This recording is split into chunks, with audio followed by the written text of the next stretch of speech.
Trump ఒక్క మాటతో stock market jump 5.94 లక్షల కోట్లు రూపాయలు పెరిగిన సంపత్. స్టాక్ మార్కెట్లో భారీ రికవరీ కనిపించింది. వరుసగా పడిపోయిన దేశీయ మార్కెట్లు మంగళవారం బలంగా పుంజుకున్నాయి. అమెరికా మాజీ అధ్యక్షుడు డొనాల్డ్ ట్రంప్ చేసిన వ్యాఖ్యలు మార్కెట్కు ఊపిరిపోశాయి.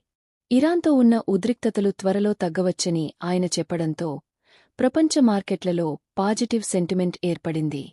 దీంతో సెన్సెక్స్ 639 పాయింట్లు పెరిగి 78,205 వద్ద ముగిసింది. నిఫ్టీ కూడా 233 పాయింట్లు పెరిగి 24,261 వద్ద క్లోజ్ అయింది. బీఎస్ఈలో నమోదైన కంపెనీల మొత్తం మార్కెట్ విలువ ఒక్కరోజులోనే 5.94 లక్షల కోట్లు రూపాయలు పెరిగింది. మరోవైపు రూపాయి కూడా డాలర్తో పోలిస్తే 36 పైసలు బలపడి 91.85 వద్ద ముగిసింది. ఎరువుల కంపెనీల షేర్లు భారీగా పెరిగాయి. అయితే ఎల్పీజీ కొరత కారణంగా ఫుడ్ డెలివరీ కంపెనీల షేర్లు మాత్రం పడిపోయాయి. మొత్తంగా ట్రంప్ వ్యాఖ్యలు, చమురు ధరలు తగ్గడం, రూపాయి బలపడటం వల్ల స్టాక్ మార్కెట్లో మళ్లీ జోష్ కనిపించింది.